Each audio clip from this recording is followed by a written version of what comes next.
आदाब नाजरीन, गुलिस्तान न्यूज देख रहे हैं आप। मैं हूं आपके साथ अतिया मुजीब। शुरुआत करेंगे इस उर्दू खबरनामे की। सबसे पहले नजर डालेंगे कुछ अहम सुर्खियों पर।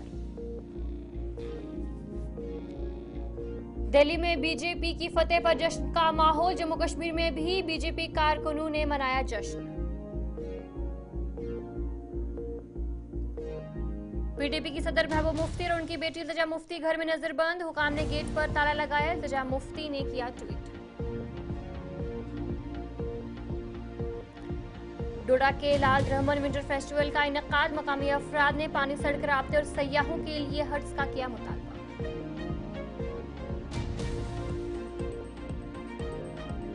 जेडीओज की खाली असामियां जल्द पूरी की जाएंगी। तलबा को मियारी तालीम फराहम करने के लिए हुकूमत पर अज़्म है। डायरेक्टर स्कूल एजुकेशन कश्मीर का बयान।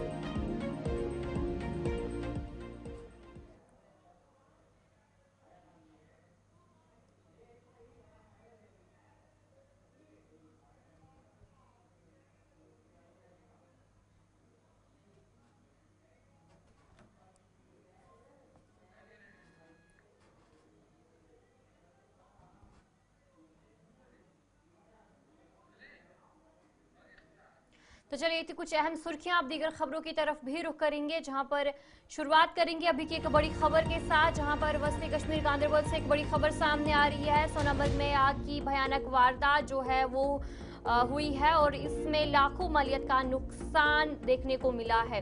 तस्वीरें भी दिखाने की कोशिश करेंगे कि जहां पर काफी भयानक आग जो है वो लगी, जिसके चलते काफी ज्यादा नुकसान वहां पर पहुंचा है और मकामी लोगों की तरफ से भी अफसोस का इजहार किया गया। मकामी लोगों ने कहा कि फायर सर्विस ना होने की वजह से काफी ज्यादा नुकसान वहां पर हुआ है और तस्वीरें भी आपको दिखाने की कोशिश कर रहे हैं कि कितना ज्यादा नुकसान वहां पर हुआ है। वस्ती कश्मीर गांदरबल की बात करेंगे तो वहां से ये खबर सामने आ रही है, जहां पर जो आग की भयानक वारदात पेश आई है और इसमें लाखों मालियत का नुकसान भी देखने को मिला है। और भी बताया जा रहा है कि वक्त पर वहां पर जो फायर सर्विस है वो न पहुंची, जिसकी वजह से जो आग है वो मजीद फैल गई। एक होटल से आग की शुरुआत होती है और उसके बाद आग जो है धीरे धीरे पूरे मार्केट में फैल जाती है। जो तस्वीरें आपको दिखाने की भी कोशिश कर रहे हैं कि भयानक आग वहां पर लगी है। सोनामर्ग के एक होटल में जो ये आग की वारदात देखने को मिली, जिसके बाद शदीद नुकसान वहां पर हुआ। आग होटल से शुरू हुई और देखते ही देखते पूरे बाजार तक आग फैल गई, जिससे काफी माली नुकसान हुआ। मकामी लोगों के मुताबिक आग की शिद्दत इतनी ज्यादा थी कि अगर बर वक्त फायर सर्विस मौजूद होती तो शायद नुकसान कम हो सकता था, लेकिन फायर सर्विस वक्त पर ना होने की वजह से आग जो है वो मजीद फैल गई। इसी पर हम जानकारी लेंगे। हमारे साथ हमारे ब्यूरो चीफ सलीम वानी ज्वाइन कर चुके हैं। सलीम जी, बताएगा क्या कुछ अपडेट है, जहां पर तस्वीरों में भी साफ तौर पर देखने को मिल रहा है काफी भयानक आग लगी है। अभी क्या कुछ सूरत हाल है? देखो अतिया, आज जी। बदकिस्मती का यह है कि जो 6 बजे के करीब जो सोनमर्ग मार्केट में एक होटल में आग नमूदार हुई। जी। हाँ, जबकि एक होटल में जब आग नमूदार हुई उसके बाद कहाँ के जो ट्रेडर्स है या वहाँ पे लोकल पुलिस है, सोनमर्ग पुलिस है या आर्मी है, सीआरपी, उन्होंने काफी कोशिश की थी कि वो आग को वहाँ पे कंट्रोल करे, लेकिन आग इतनी भयानक फैल गई क्योंकि जो मार्केट में जो सारे होटल्स है, शाल के दुकान है, आर्ट्स के दुकान है, कश्मीरी आर्ट्स के दुकान है, उनमें जब आग फैल गई, इतनी भयानक आग हुई कि मार्केट को पूरी तरह लपेट में लिया है। और 6 बजे के बाद वहां पे जब 7 बजे, 1 घंटा सवा घंटा के बाद जो गुंड से लेकर सोनमर्ग तक जो 25 से 30 किलोमीटर का सफर है, उसमें आग ने पूरी तरह से मार्केट को अपनी लपेट में लिया। और यही कारण है कि 30-35 साल से जो सोनमर्ग ट्रेडर्स बॉडी आज तक 3 से 4 सीएमओज को मिले हैं। आज से जो गांधरबल में 6 से 7 डिप्टी कमिश्नर चेंज हो गए हैं। पिछले 3 साल से 3 मेमोरेंडम डिप्टी कमिश्नर गांधरबल को दिए गए थे कि सोनमर्ग में फायर सर्विस व्हीकल वहां पे मुहैया रखो।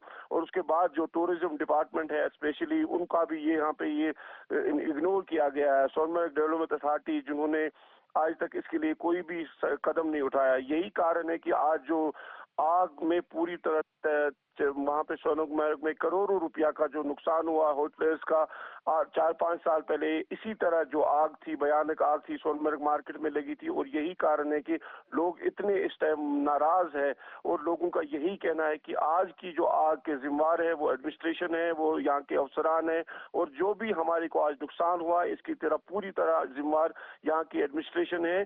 क्योंकि आज से 35 साल से पहले यहाँ पे कंटिन्यूसली जो मेमोरेंडम दिए गए यहाँ के पब्लिक दरबार में, यहाँ ब्लॉक दिवस में, लेकिन सोनमर्ग में आज तक फायर एंड इमरजेंसी व्हीकल वहाँ पे नहीं रखा गई। और यही कारण है कि यहाँ पे इतनी आग लगी और अभी भी आग चल रही है। एक फायर सर्विस गाड़ी जो गोंड से पहुंची है, उसके बाद कंगन से भी निकाल दी गई, उसको भी तकरीबन 55 किलोमीटर वहां तक पहुंचने। चलिए, बहुत बहुत शुक्रिया सलीम ने जानकारी देने के लिए। जहां पर कश्मीर ब्यूरो आपको सलीम वानी आपको अपडेट कर रहे थे कि किस तरीके से जो ये आग वहां पर लगी और काफी ज्यादा नुकसान वहां पर देखने को मिला।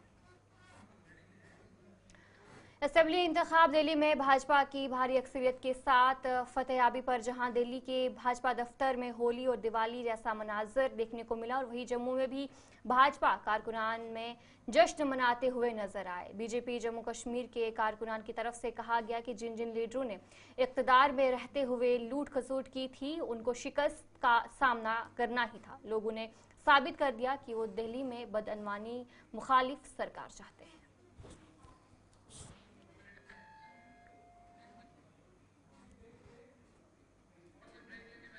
तो चलिए, ब्रेक के बाद आपका खैर मकदम है। बीजेपी के एमएलए शगुन परिहार ने कहा कि जहां भी बीजेपी पहुंचती है वहां तरक्की होती है और आवाम भी यही चाहती है। उन्होंने मजीद कहा कि अरविंद केजरीवाल ने आवाम के लिए कोई खास काम नहीं किया था और उनकी हुकूमत ने लोगों के तवक्कात पर पूरा नहीं उतरे।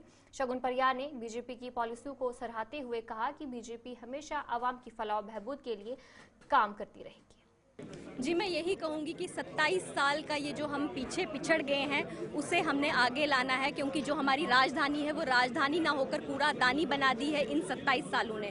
तो हम कोशिश करेंगे जिस तरह गुजरात विकास के मॉडल के तौर पे जाना जाता है, हम दिल्ली पे भी वही लागू करके दिल्ली को विकास की धारा के साथ जोड़ने की कोशिश, क्योंकि गुजरात में लोगों ने बीजेपी विश्वास किया था तो गुजरात विकास के मॉडल के तौर पर जाना जाता है। उसी तरह यूपी पे विश्वास किया था तो आज आप देख ही रहे हैं यूपी में कितनी डेवलपमेंट है। तो उसी तरह जहाँ पे भी भाजपा आई है तो वहाँ पे विकास की धारा लागू होती है, तो इसीलिए लोगों ने विश्वास किया है। जी, मैं यही कहूँगी कि 10 साल से अगर केजरीवाल जी ने जनता के लिए कोई काम किया होता तो वो नजर आता, लेकिन मुझे बड़ा अफसोस। बीजेपी के तर्जुमान ताहिर चौधरी ने इस मौके पर खुशी का इजहार करते हुए कहा कि बीजेपी की कामयाबी पार्टी कारकुनान की मेहनत का नतीजा है और आवाम ने बीजेपी पर एतमाद जाहिर किया। उन्होंने कहा कि बीजेपी की पॉलिसियों और कामों पर लोगों को यकीन था, जिसका इजहार उन्होंने वोट से किया। के कार्यकर्ता होते हैं, ग्राउंड जीरो के हमारे कार्यकर्ता होते हैं, डे नाइट काम करते हैं, ये उनकी मेहनत है और दिल्ली के लोगों का एक एतबार है, एक विश्वास है जो उन्होंने भारतीय जनता पार्टी पे जताया है। प्रधानमंत्री नरेंद्र मोदी साहब की नीतियाँ, उनकी सोच, देश को लेके काम करने का तरीका और जिस तरह से 2014 के बाद देश को एक नई सोच और एक नई गति दी गई, देश का जो कद पूरी दुनिया में बढ़ा है, उस चीज़ को लोगों ने देखते हुए एक फैसला लिया 5 फरवरी को। बीजेपी के कश्मीर रहनुमा और कारकुनों ने आज BJP headquarter office Jawahar Nagar Srinagar में दिल्ली असेंबली इंतखाबात में पार्टी की शानदार कामयाबी के बाद जश्न मनाया। कारकुनों ने जोश जज्बे के साथ नारेबाजी की और बीजेपी की क़यादत और तरक्की के विजन की हिमायत की। बीजेपी के जनरल सेक्रेटरी अशोक कोल ने इस कामयाबी को पार्टी की पॉलिसी और वज़ीर आज़म नरेंद्र मोदी की हुकूमती मॉडल पर अवाम के एतमाद का इजहार करार दिया। दिल्ली की जीत जो हुई है ये भारतीय जनता पार्टी की बहुत बड़ी जीत है। आप देख रहे हैं कि पिछले चुनावों में, पार्लियामेंट के चुनाव के बाद जो हरियाणा और जम्मू कश्मीर का चुनाव हुआ उसमें भी भारतीय जनता पार्टी ने बहुत अच्छा प्रदर्शन किया। हरियाणा में तो हम बहुत भारी बहुमत से जीते हैं। Jammu Kashmir Peoples Democratic Party के हल्का हंदवारा के सदर आज़ाद परवाज ने पीडीपी के सदर महबूबा मुफ्ती और उनकी बेटी इल्तिजा मुफ्ती को घर में नज़रबंद की शदीद मजम्मत की। उन्होंने हुकाम के इस इक़दाम को गैर जमहूरी और सियासी आज़ादियों के खिलाफ वर्जी करार दिया। जो हमारी महबूबा मुफ्ती साहिबा हैं, president Jammu Kashmir Peoples Democratic Party की, उनका आज शोपुर एक विज़िट था जो रिसेंटली वहाँ पे सिविलियन किलिंग हुई है। उसके बाद दारपुरा और कलामाबाद जो डिस्ट्रिक्ट कुपवारा में, तो उसी सिलसिले में हम सब लोग आए थे। और प्लस इल्तिजा मुफ्ती मैम जो है उनका कठुआ विज़िट था, but unfortunately without any reason, कोई सी भी वजह के बगैर उन दोनों को, इल्तिजा मैम को भी और महबूबा मुफ्ती मैम को भी, दोनों को नज़रबंद किया गया, हाउस अरेस्ट किया गया। वो आपने शायद न्यूज़ भी सुनी होगी। मुझे समझ नहीं आता इसके पीछे क्या लॉजिक है, क्या रीज़न है। एक तरफ तो सरकार और जो है ना एस्टेब्लिशमेंट बड़े बड़े दावे करती है, ये कर रहे हैं, वो कर रहे हैं, और दूसरी तरफ आप सिंपल सी एक बात है, अगर किसी के यहाँ आप ताज़ियत के लिए जाना चाहें, अगर कोई। तो चलिए ब्रेक के बाद आपका खैर मकदम है। जिला इंतजामिया कुपवाड़ा ने आज सोग में यात्रा 2025 का आगाज किया, जिसका मकसद जिस्मानी तौर खास अफराद की रसाई के हवाले से अवाम में आगाही पैदा करना। एडिशनल डिप्टी कमिश्नर की क़यादत में मरकजी तकरीब DC ऑफिस में मुनक्किद हुई, जहाँ मुख्तलिफ अफसरान ने जिस्मानी तौर खास अफराद के हकूक़ और रसाई के चैलेंजेस पर बात की। देखिए, सुगमिया यात्रा 2025 जो है ये सेंट्रल गवर्नमेंट में department of social justice empowerment and जो फिजिकली चैलेंज्ड पर्सनस है उनकी बहबूदी के लिए, उनको टेक केयर करने की और उनको सोसाइटी में अपना मुकाम देने के लिए लॉन्च की गई from the launch of deputy commissioner of Kupwara today.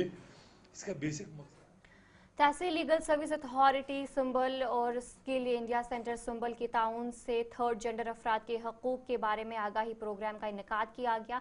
इस प्रोग्राम का मकसद अवाम को ट्रांसजेंडर अफराद की कानूनी हकूक़ और तहफ़्फ़ुज़ात से आगाह करना था, ताकि समाजी इंसाफ और शमूलियत को फ़रोग़ दिया जाए। आज प्रोग्राम था legal service authority Bandipora in collaboration with tehsil legal services committee Sambhal की तरफ से awareness program on rights of third gender and the legal services unit for children. So ये अवेयरनेस प्रोग्राम था, यही इनकाद किया गया था सिकल सेंटर।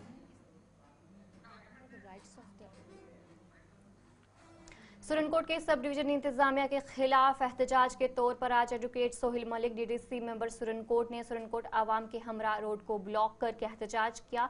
एहतजाज BWD और जल शक्ति महकमे की बदअनवानी और कारकर्दगी के खिलाफ था। सोहेल मलिक ने इंतजामिया पर बदअनवानी के इल्जामात आयद करते हुए तहकीकात का मुतालबा किया। इस दौरान SDM सुरनकोट मौके पर पहुंचे और DDC मेंबर और आवाम को मुख्तलिफ मसाइल के हल के लिए बर वक्त कार्रवाई की यकीन दहानी कराई।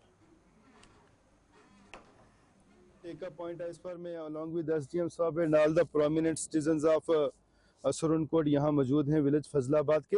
हमने आज सर को इसलिए यहाँ पर जहमत दी है कि ये देखें यहाँ पर कम से कम इस रोड को पिछले थे हम ये जैसा कि सोहेल साहब ने बताया, ये जो 4-5 रोडों का इन्होंने जिक्र किया है, उनमें सबसे ज़्यादा इम्पोर्टेंट जहाँ पे हम खड़े हैं यही 0 पॉइंट है, जो मिर्ज़ा मोड़ से लेके तो फजलाबाद ब्रिज तक। तो वाकई इसकी कंडीशन जो है। तो चलिए इस उर्दू खबरनामे में इतना ही। अभी के लिए मुझे दीजिए इजाजत, तो आप बने रहे गुलिस्तान न्यूज़ के साथ।